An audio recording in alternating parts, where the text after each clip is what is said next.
ప్రశ్నలు కురిపిస్తున్నట్లుగా తెలుస్తోంది. పూర్తి ఆధారాలతో విజయసాయిరెడ్డిని ప్రశ్నిస్తోంది ఈడీ బృందం. లిక్కర్ స్కామ్లో సూత్రధారి ఎవరు అనే దానిపై విచారణ చేస్తున్నారు.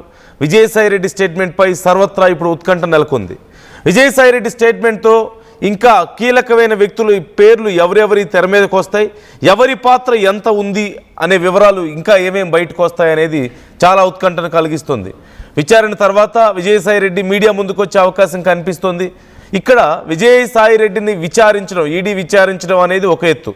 షెల్ కంపెనీలు, మనీ లాండరింగ్ సంబంధించి కానీ, లేదంటే మనీ తరలించడానికి సంబంధించి కానీ, హవాలాకి సంబంధించి, అలాగే ఎందుకని డైరెక్ట్గా క్యాష్ వసూలు చేశారు, ఆన్లైన్ పేమెంట్స్ ఎందుకు తీసుకోలేదు, వచ్చిన డబ్బును ఎటు తరలించారు, ఎలా ఇన్వెస్ట్ చేశారు, మనందరికీ తెలిసిందే. కొంత సినిమా ఇండస్ట్రీకి కొంత తరలించారని, రియల్ ఎస్టేట్కి కొంత తరలించారని, కొన్ని షెల్ కంపెనీస్ పెట్టారని ఎన్నో మనం వింటూనే వస్తున్నాం. సో వీటన్నిటికీ సంబంధించి ఇప్పుడు ప్రశ్నల వర్షం అక్కడ కురుస్తోంది. మరోవైపు రెండు కీలకమైన అంశాలు. ఒకటి, విజయసాయిరెడ్డి విచారణకు వెళ్ళడానికి ముందు ఒక 3 రోజుల క్రితం ఒక ట్వీట్ చేయడాన్ని మనం చూసాం. కొంతమంది చుట్టూ ఉన్న వాళ్ళ గ్రూప్ వల్ల నష్టపోయినటువంటి వెనిజులా అధ్యక్షుడు ఇక్కడ మాకు కనిపిస్తున్నాడు, ఇలా అలాంటి ఒక ఎగ్జాంపుల్ని ఆయన తీసుకొని ఆ చుట్టూ ఉన్నటువంటి గుంపుతో జాగ్రత్త అన్నట్లుగా ఒక హెచ్చరిక జారీ చేయడం, ఇవన్నీ చూస్తే ఏదో పెద్ద జరగబోతుందని చాలామందికి చాలా అనుమానాలు వచ్చాయి. అట్ ద సేమ్ టైం ఖచ్చితంగా ఈ విచారణ అంతా కూడా ఈ మొత్తం లిక్కర్ స్కామ్ అంతా కూడా వైసీపీ అధినేత కనుసన్నల్లోనే జరిగింది. వైసీపీ క్రూషియల్ టాప్ మెంబర్స్ అందరూ దీంట్లో ఇన్వాల్వ్ అయి ఉన్నారు అంటూ మొదటి నుంచి విమర్శలు వస్తూ ఉన్నాయి. టీడీపీ విమర్శలు చేస్తుంది, అధికారులు కూడా కొంతమంది దానికి తగ్గట్లుగా కొన్ని ఆధారాలను సేకరిస్తున్నారు అంటూ మనం ఎన్నోసార్లు వార్తలు విన్నాం. ఇప్పుడు విజయసాయిరెడ్డికి జగన్కి సంబంధించినటువంటి అన్ని లావాదేవీలు తెలుసు కాబట్టి, ఆయన గతంలో చార్టెడ్ అకౌంటెంట్గా పనిచేశారు వాళ్ళ ఫ్యామిలీకి, ఆయన పార్టీలోనూ ఆయన ఆర్థిక లావాదేవీల్లోనూ విజయసాయిరెడ్డి చాలా కీలకం కాబట్టి ఇక్కడి నుంచి కనెక్షన్స్ అటు వెళ్తాయని కొంతమంది అంచనాలు వేస్తున్నారు. ఇలా ఎన్నో అంచనాలు ఇక్కడ కనిపిస్తున్నాయి. మొత్తం మీద ఏదో పెద్దది జరగబోతుంది ఈ విచారణ తర్వాత. విజయసాయిరెడ్డి విచారణ చాలా కీలకం అని చెప్పేసి భావిస్తున్నారు. సో డీటెయిల్స్ తెలుసుకుందాం. కృష్ణమోహన్ మనతో జాయిన్ అవుతున్నారు. కృష్ణమోహన్, 6 గంటలుగా విజయసాయిరెడ్డి విచారణ జరుగుతూనే ఉంది. సో ఆయన మీడియా సమావేశం కూడా పెట్టే అవకాశం ఉంది అంటున్నారు. సో విచారణకి సంబంధించి ఎవరి ఎక్స్పెక్టేషన్స్ ఎలా ఉన్నాయి, డీటెయిల్స్ ఏమైనా తెలుస్తున్నాయి? అసలు ఎలాంటి విచారణ జరుగుతుంది, ఏ విషయాల గురించి ఆయన్ని ప్రశ్నించే అవకాశం ఉంది, ఓవరాల్గా డీటెయిల్స్ ఏంటి అసలు?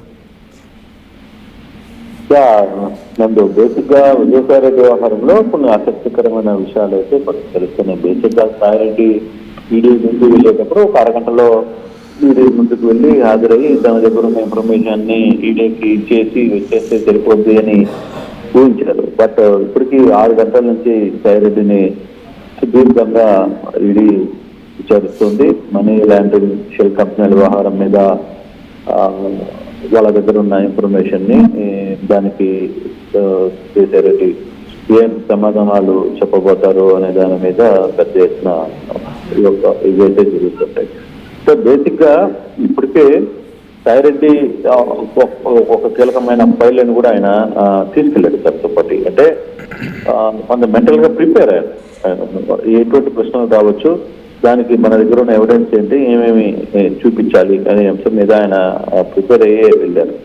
అయితే ఇప్పుడు దాకా జరుగుతున్న సమాచారం లేదు, కొంతమందికి అందుతున్న సమాచారం హవాలా ద్వారా నగదు ఎక్కడికి తరలించారు, ఎవరి ఆదేశాల మేరకు ఈ షెల్ కంపెనీలు నిర్వహించారు, మనీ లాండరింగ్ హవాలా ఏ విధంగా జరుగుతుంది, దానికి నగదును ఎక్కడ చేరవేశారు, ఏ దేశాల్లో పెట్టుబడి పెట్టారు, కిక్ బ్యాక్ రూపంలో వసూలు చేసిన ముడుపులు ఎవరికి ఇచ్చారు, ఎవరి దగ్గర ఎంత ఇచ్చారు, వాటిని ఏ విధంగా కొన్ని కంపెనీలు ఎలా మళ్లించారు, ఫైనాన్షియల్ రూటింగ్ ఎలా జరిగింది. ఇక్కడ ప్రధానంగా ఈడీ అంటేనే ఫైనాన్షియల్ సంబంధించిన వ్యవహారాలు చేస్తాయి. ఫైనాన్షియల్ రూటింగ్ ఏ విధంగా జరిగింది అనే దాని మీద ఎక్కువగా చూస్తారు.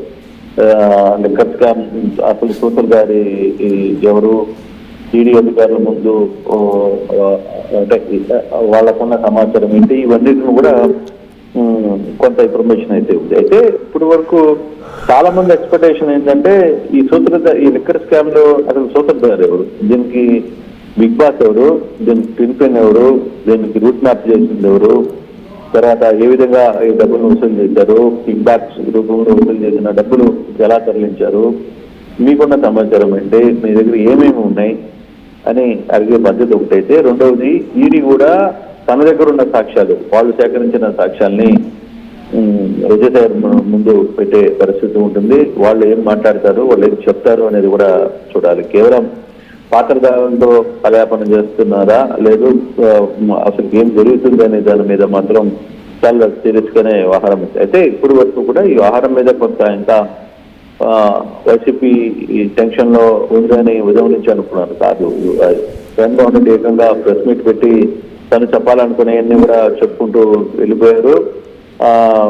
కొత్తగా అంటే ఇప్పుడు ఒక టెన్షన్ ఏంటంటే కొత్తగా ఎవరి పేర్లు రాబోతున్నాయి, ఎవరి పేర్లైనా దీంట్లోకి వచ్చే అవకాశం ఉందా, ఈ సాయి రెడ్డి చెప్పబోయే అంశాలలో కొన్ని పేర్లు కానీ తెర మీదకి వస్తే ఆ అంశాలు వచ్చే పేర్లు ఎవరెవరి ఏం జరగబోతుంది అనేది చూడాలి.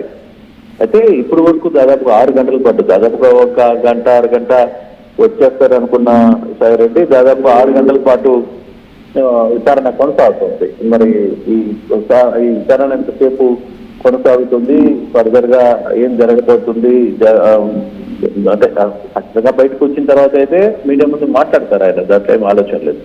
బట్ ఏ పేరు చెప్పారు, ఏ అంశాలను ఆయన ముందుకు పెట్టారు, ఈ స్కామ్ కి సూత్రధారులు పాత్రధారులు ఎక్కడెక్కడ జరిగింది వీటన్నిటి కూడా. ఎందుకంటే ఈ కంపెనీలతో కూడా సాయిరెడ్డి ఇంట్లో 2 సార్లు జరిగిందని సిట్టు కూడా ఏపీలో సిట్టు పోలీసులు కోర్టుకు ముందు కూడా ఉంచింది. ఈయన అధీనంలోనే 2 సార్లు వీళ్ళు కలిశారు అని ఈ గూగుల్ మ్యాపింగ్ కూడా